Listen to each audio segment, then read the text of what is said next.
اب میں محتمم صاحب سے درخواست کرتا ہوں کہ اپنی مستجاب دعا سے جلسے کا اختتام فرمائیں۔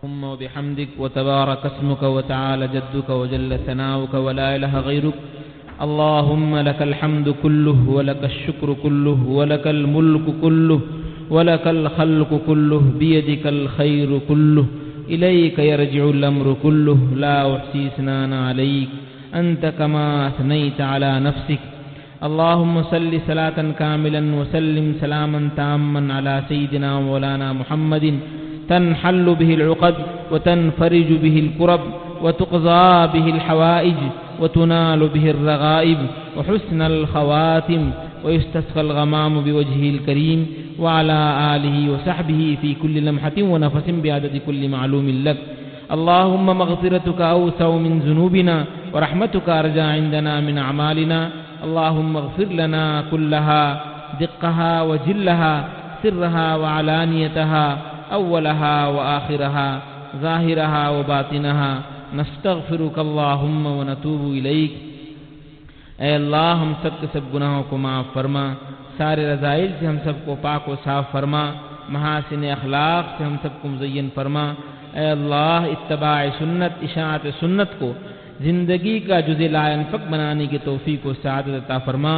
نبی کریم صلی اللہ تعالی علیہ وسلم کے طور و طریقے کو زندگی کے ہر شعبے میں جاری کرنے اور اپنانے کی توفیق و سعادت عطا فرما۔ اے اللہ اتباع سنت، اشاعت سنت کے لیے قبول فرما۔ اے اللہ ان تمام مجالس کو قبول فرما، اپنے رضا ذریعہ بنا، اپنی محبت و معرفت کا ذریعہ بنا، مولا دنیا و آخرت کی کامیابی کا ذریعہ بنا۔ مولا جب تک تو دنیا ایمان و اسلام اور عافیت کے ساتھ باقی رکھ، جب تو دنیا سے اٹھانا چاہے ایمان و اسلام اور عافیت کے ساتھ اٹھا لے۔ اے اللہ جب تک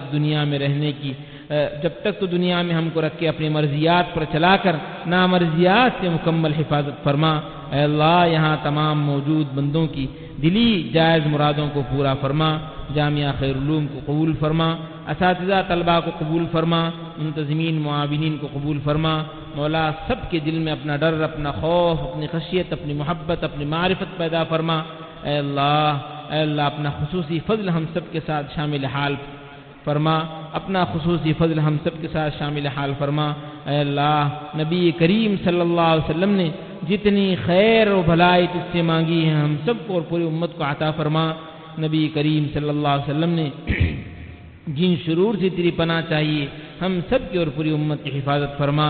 سبحان ربک رب العزت عما یصفون وسلام علی المرسلین والحمد للہ رب العالمین۔